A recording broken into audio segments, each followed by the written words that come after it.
जिस उपदेश से राम जी को राजकुमार भगवान राम बने, वो उपदेश आप सुन रहे हैं। कितना ऊंचा ग्रंथ है, इसको वाल्मीकि रामायण भी बोलते, योग वशिष्ठ महारामायण भी बोलते। राम तीर्थ ने इसी का बार बार अध्ययन किया था। ये आप भी शांत हो जाएंगे परमात्मा में, और दूसरों को भी शांति देने की क्षमता देने वाला ये सदग्रंथ है। इसको वेदांत का सिद्धांत ग्रंथ बोलते हैं। दूसरे होते प्रक्रिया ग्रंथ। ये करके फिर कब वो आचार्य बनो तब समझो, ये तो थोड़ा पढ़ो और फिर वही सिद्धांत की बात। तो बार बार योग वशिष्ठ महारामायण विचारने योग।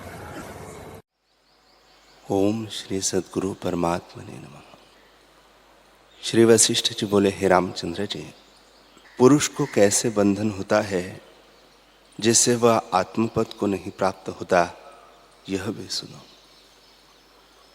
प्रथम धन और ग्रह का बंधन है, दूसरा भोग की तृष्णा और तीसरा बांधवों का बंधन है।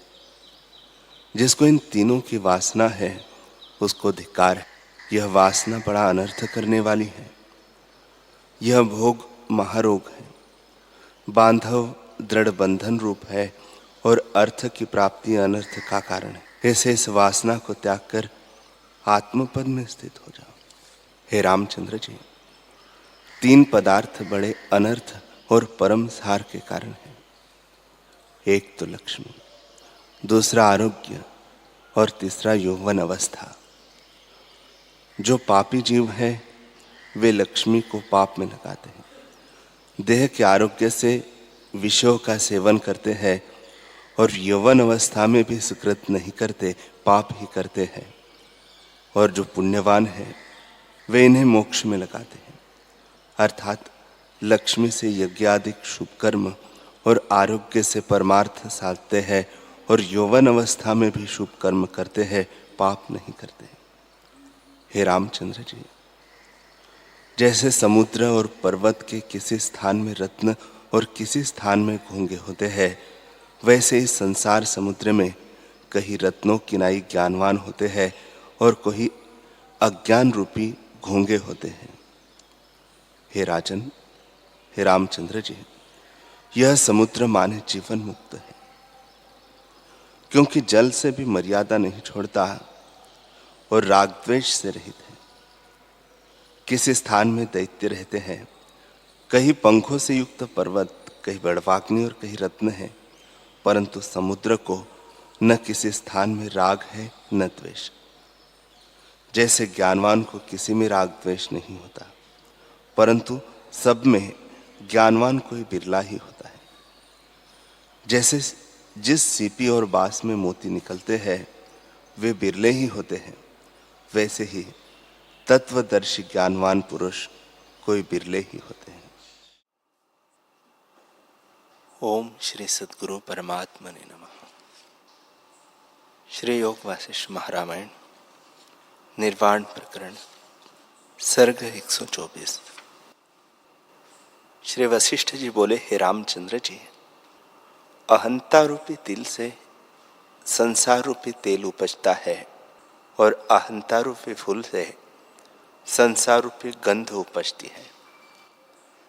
संसार का कारण अहंता ही है। जिस पुरुष की अहंता नष्ट हो जाती है वह इंद्रियों के इष्ट को पाकर हर्षित नहीं होता और अनिष्ट को प्राप्त होने पर द्वेष नहीं करता।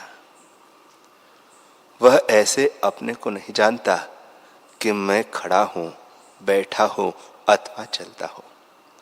वह अपने को सर्वदा आकाश रूप जानता है। वह न भीतर देखता है न बाहर देखता है, न आकाश को देखता है और न पृथ्वी को देखता है। सर्वत्र ब्रह्म ही देखता है, उसको भिन्न कुछ नहीं दिखता।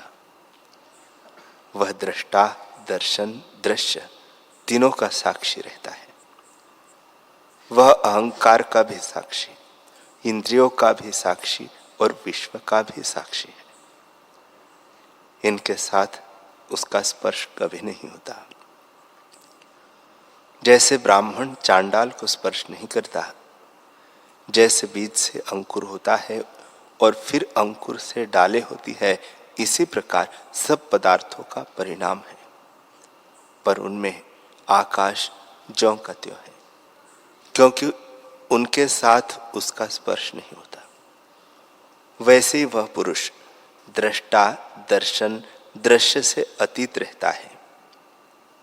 जैसे मरुस्थल में जल असत है, वैसे ही उस पुरुष की दृष्टि में त्रिपुटी असत्य है। उस पुरुष की त्रिपुटी और अहंता नष्ट हो जाती है, इससे भेद बुद्धि भी नहीं रहती। इसी से वह शांत, निर्मल, संसार से सुषुप्त, चैतन्य घनता से पूर्ण और सर्वदा शांत रूप रहता है। जिन नेत्रों से लोग संसार देखते हैं, उनसे वह अंधा है। अर्थ यह कि जिस मन से फुरना होता है, उसका उसने नाश किया है। और यदि भय, क्रोध, अहंकार, मोह इत्यादि विकार उस पुरुष में दिखते भी है, तो उसके हृदय को वे स्पर्श नहीं करते। जैसे पक्षी आकाश में उड़ता है, परंतु आकाश को स्पर्श नहीं कर सकता, वैसे ही उस पुरुष को कोई विकार स्पर्श नहीं करता। हे रामचंद्र जी, उस पुरुष के सब संशय नष्ट हो गए हैं और वह सर्वदा स्वरूप में स्थित और शांत रूप है। आत्मा से भिन्न वह किसी सुख की वांछा नहीं करता और उसके सब संकल्प मिट चुके हैं। उसे आत्मा से भिन्न कुछ नहीं भासित होता। वह जागृत की तरह देख पड़ता है, पर सर्वदा जागृत से सुषुप्त है। श्री वशिष्ठ जी बोले, हे रामचंद्र जी, तीसरी भूमिका पर्यंत वह जागृत है और चतुर्थ भूमिका में जागृत अवस्था को स्वप्नवत देखता है। पंचम भूमिका वाला संसार से सुषुप्त होता है और छठी भूमिका वाला तुरीय पद में स्थित होता है और सर्वदा अक्रिय है, अर्थात किसी क्रिया में नहीं बंधता। वह सर्वदा आनंद रूप है। भिन्न होकर आनंद को नहीं भोगता, आप ही आनंद रूप है। केवल अपने आप स्वतः अपने में ही स्थित है और सर्वदा निर्वाण रूप है। हे रामचंद्र जी, सब कर्म वह यथाशास्त्र करता देख पड़ता है, परंतु हृदय में शून्य है। उसका किसी से लगाव नहीं। जैसे आकाश में सब पदार्थ है, पर आकाश का स्पर्श किसी से नहीं, वैसे ही सब क्रिया उसमें विद्यमान देख पड़ती है, तो भी वह हृदय से किसी को स्पर्श नहीं करता, क्योंकि उसको कर्म बंधन में डालने वाला अहंकार नष्ट हो गया है। वह केवल शांत रूप है। चिन्मात्र में अहम भाव का उत्थान ही अज्ञान है और वही दुखदायी भी है। जब अहम भाव निवृत्त होता है, तब कोई कर्म स्पर्श नहीं करता। यद्यपि उसको विश्व देख पड़ता है, तो भी वास्तव में वह नहीं देखता, क्योंकि उसको सर्वत्र ब्रह्म ही भासित होता है। वह खाता है पर नहीं खाता, देता भी है पर कभी नहीं देता, लेता है तो भी कभी किसी से कुछ नहीं लेता, चलता है परंतु कभी नहीं चलता। हे रामचंद्र जी, जो देश, काल, वस्तु, पदार्थ है, उन सब में वह आत्मभाव रखता है। यद्यपि उसमें प्रत्यक्ष चेष्टा दिखती है, तो भी उसमें हृदय में, उसके हृदय में कुछ नहीं। जैसे सपने में खाता, पीता, लेता, देता अपने को देखता है और जागे पर सबका अभाव हो जाता है, वैसे ही जो पुरुष परमार्थ सत्ता में जागा है, उसको गुण व क्रिया अपने में नहीं भासित होती। वह जो कुछ करता है उसमें अभिलाषा नहीं रखता, उसकी सब चेष्टा स्वाभाविक होती है। अपने निमित्त उसे कुछ कर्तव्य नहीं। ऐसे भगवान ने भी कहा है कि वह सर्वत्र आत्मा को ही देखता है। आकाश, पृथ्वी, सूर्य, ब्राह्मण, हाथी, श्वान, चांडाल आदि सब में वह आत्मभाव देखता है। सब आकारों को मृग तृष्णा के जलवत देखता है कि इनका अत्यंत अभाव है। दृष्टा, दर्शन, दृश्य भी उसको आकाशवत भासित होते हैं और वह निर्मल आकाशवत शांत रूप है। अहम भाव से रहित वह केवल चिन्मात्र में स्थित है। वह ग्रहण व त्याग से अतीत, सर्व कलना से रहित, निर्वाण, स्वच्छ, निर्मल आकाश रूप स्थित है। अहम मम आदि चित जड़ ग्रंथि उसकी कट गई है। अनात्मा में अहम अभिमान उसका नष्ट हो जाता है। वह केवल शांत रूप हो रहता है। जैसे क्षीर समुद्र से मंदराचल पर्वत निकलकर शांत रूप हुआ, वैसे ही वह राग द्वेष रूपी क्षोभ करने वाले अंतःकरण रूपी समुद्र से निकल गया। तब शांत रूप अक्षोभ होकर परम शोभा से शोभित होता है। जैसे विश्वकर्मा ने सूर्य का मंडल रचा है और वह प्रकाश से शोभा पाता है, वैसे ही ज्ञान रूपी प्रकाश से वह प्रकाशित होता है। जैसे चक्र फिरता फिरता रह जाता है और शांत होता है, वैसे ही वह अज्ञान से फिरता फिरता ठहर कर सदा शांति को प्राप्त होकर अपने आप से प्रकाशित होता है। जैसे पवन से रहित दीपक प्रकाशित है, वैसे ही कलना रूपी पवन से रहित पुरुष अपने आप से प्रकाशमान होता है और सर्वदा निर्मल और एक रस रहता है। जैसे घट के भीतर और बाहर शून्य है, वैसे ही देह के भीतर बाहर आत्मा है। जैसे जल में घट रखिए तो उसके भीतर बाहर जल होता है, वैसे ही वह पुरुष अपने रूप से भीतर बाहर पूर्ण हो रहा है और एक रस है। वह द्वैत कलना को नहीं प्राप्त होता और उस पद को पाकर आनंदित होता है। जैसे कोई मारे जाने के निमित्त पकड़ा गया हो और उसकी रक्षा हो तो वह बड़े आनंद को प्राप्त होता है, वैसे वह पुरुष आनंद को प्राप्त होता है। जैसे कोई आधी व्याधि से छूटा आनंद को प्राप्त होता है, वैसे ही वह ज्ञानवान आनंद को प्राप्त होता है। जैसे कोई मंजिल चलने से थका हुआ शैया पर विश्राम करे और आनंद को प्राप्त हो, वैसे ही ज्ञानवान को आनंद मिलता है। जैसे पूर्णमासिका का चंद्रमा अमृत से आनंदमय होता है, वैसे ही वह पुरुष अपने आनंद से परिपूर्ण रहता है। जैसे काष्ठ के बिना अग्नि धुएं से रहित प्रज्वलित होती है, वैसे ही ज्ञानवान अज्ञान रूपी धुएं से रहित शोभा पाता है। हे रामचंद्र जी, जब वह संसार की ओर देखता है तो उसे अग्नि से जलता हुआ अपने से भिन्न देखता है। वह ज्ञान रूपी पर्वत के ऊपर स्थित होकर संसार को जलता देखता है। हे रामचंद्र जी,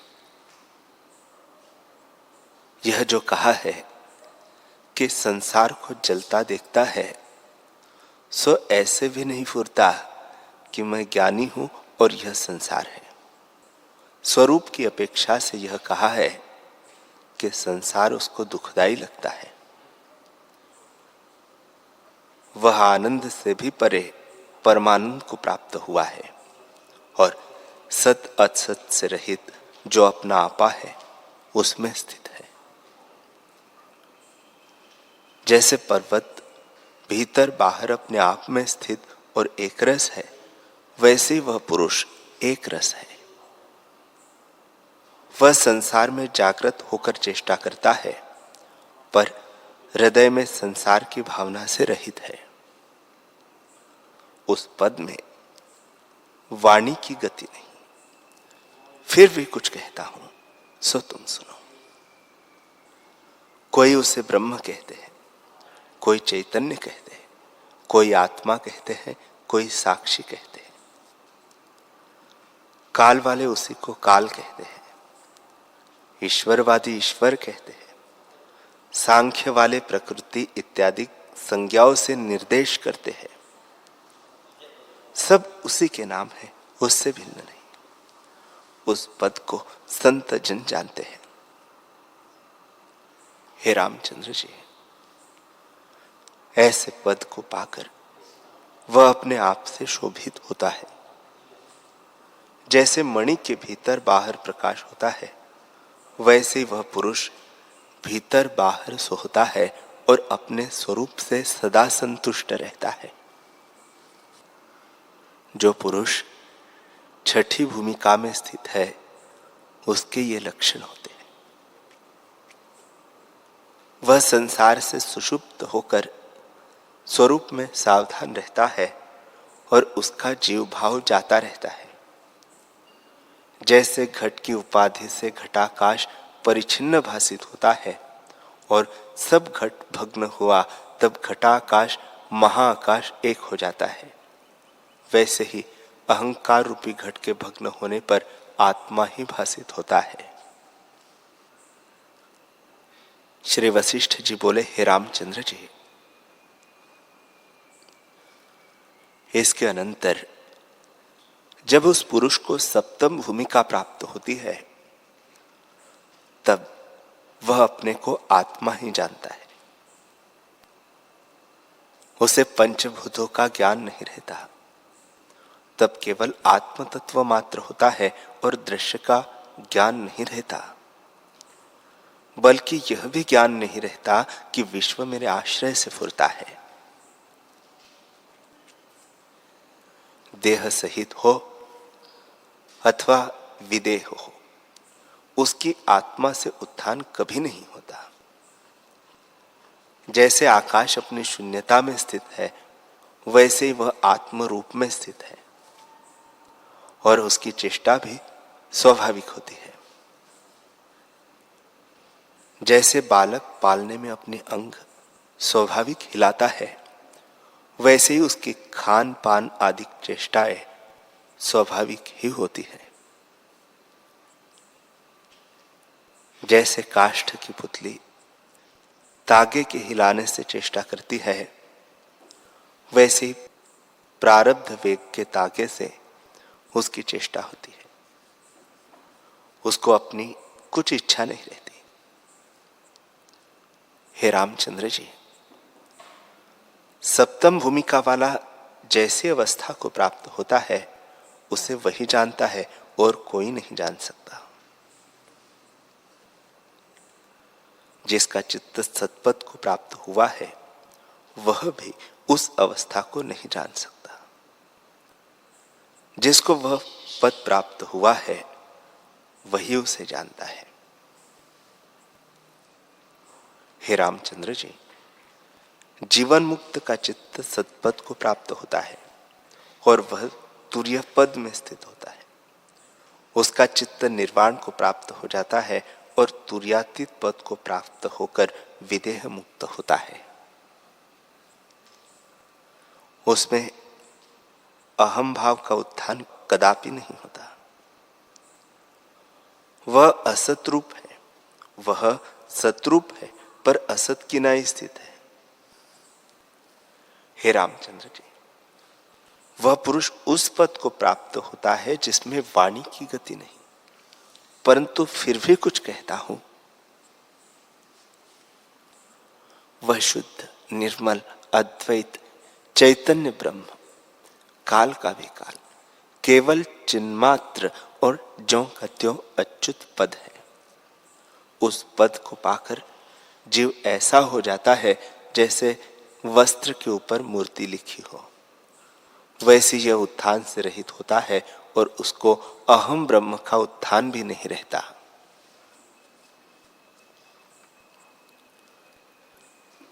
श्री वशिष्ठ जी बोले, हे रामचंद्र जी, यह सप्त भूमिकाएं जो तुमसे कही है, उन्हीं से ज्ञान की प्राप्ति होती है। अन्य साधनों से ज्ञान की प्राप्ति नहीं होती। हे राघव, जब पुरुष ज्ञानवान हो तब जानिए कि उसकी वृत्ति प्रथम भूमिका में स्थित हुई है।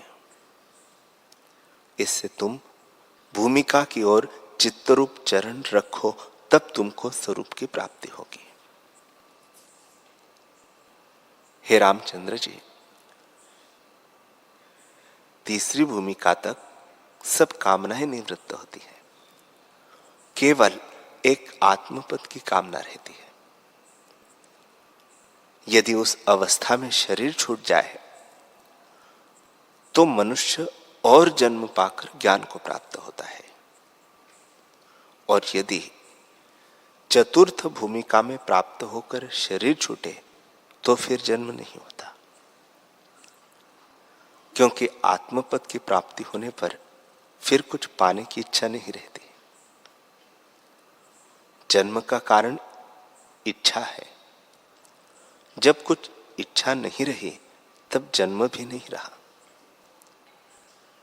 जिसको चतुर्थ भूमिका प्राप्त होती है उसको स्वरूप की प्राप्ति होती है, तब फिर इच्छा कैसे हो?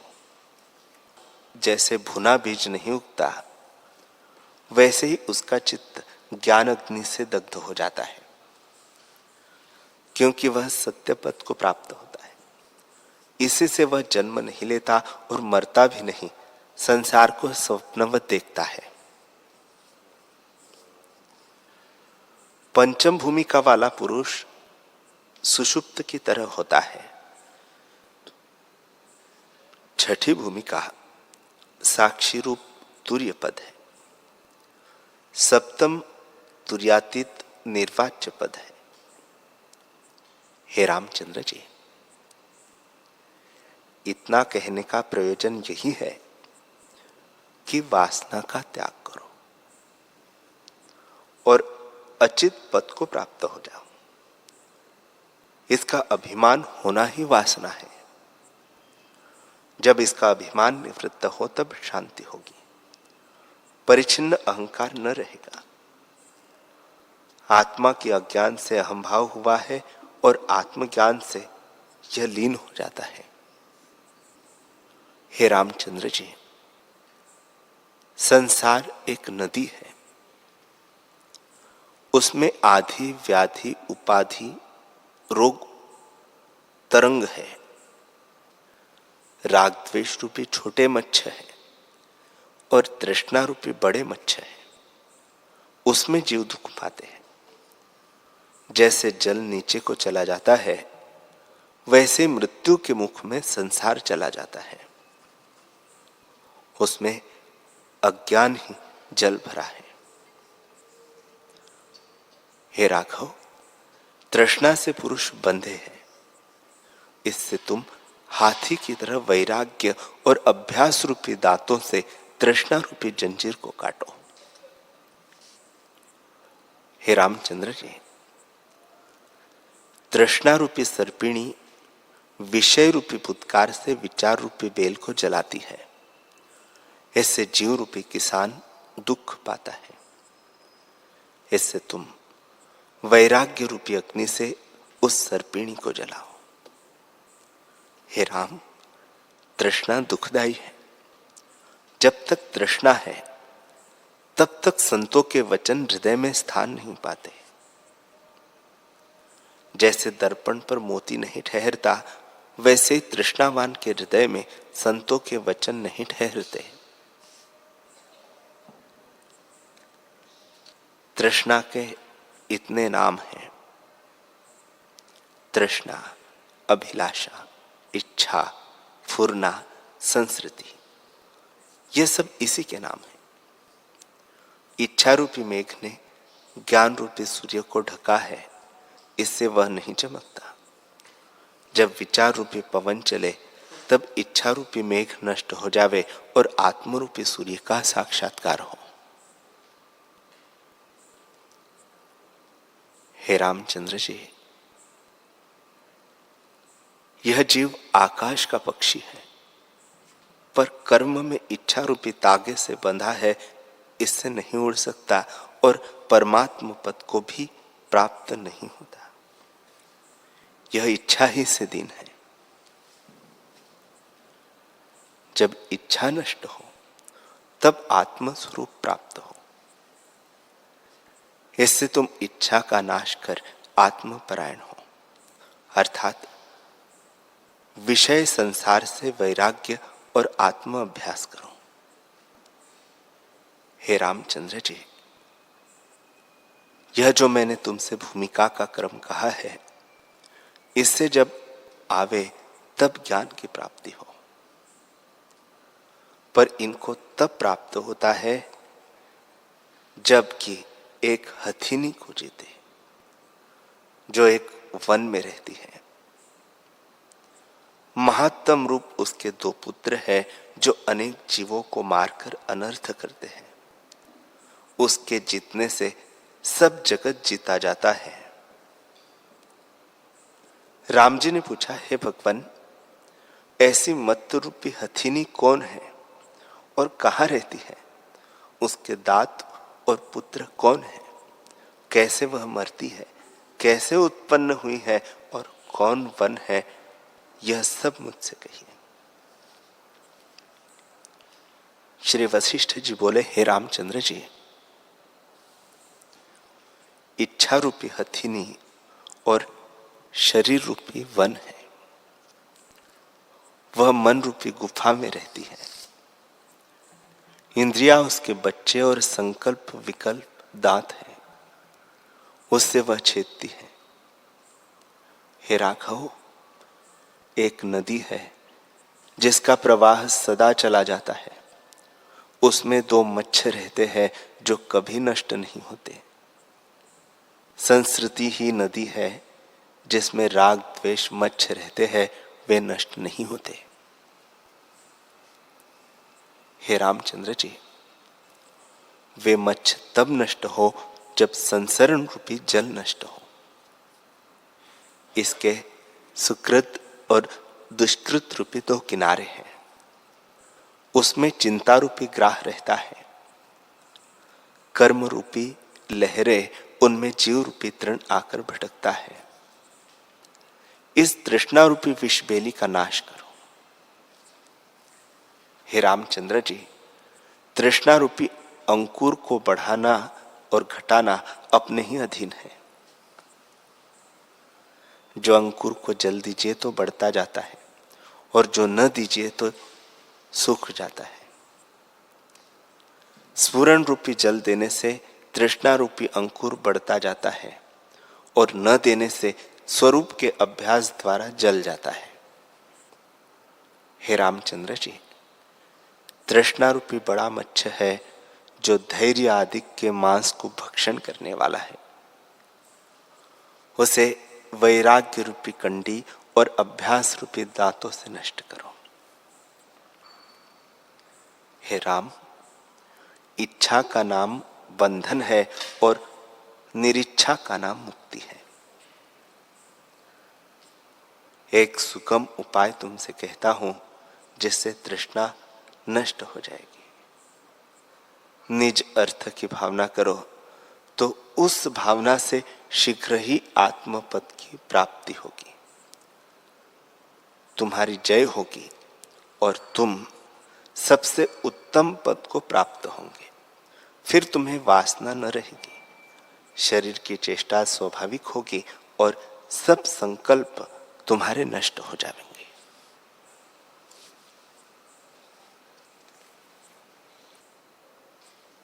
हरि ओम,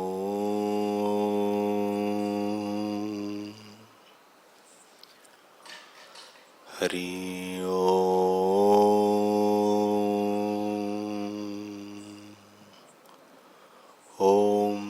सहना भवतु सहनो भुनक्तु सह वीर्यं करवावहे तेजस्विनावधीतमस्तु मा विद्विषावहे। ओम शांति शांति शांति। श्री सद्गुरुदेव भगवान की जय।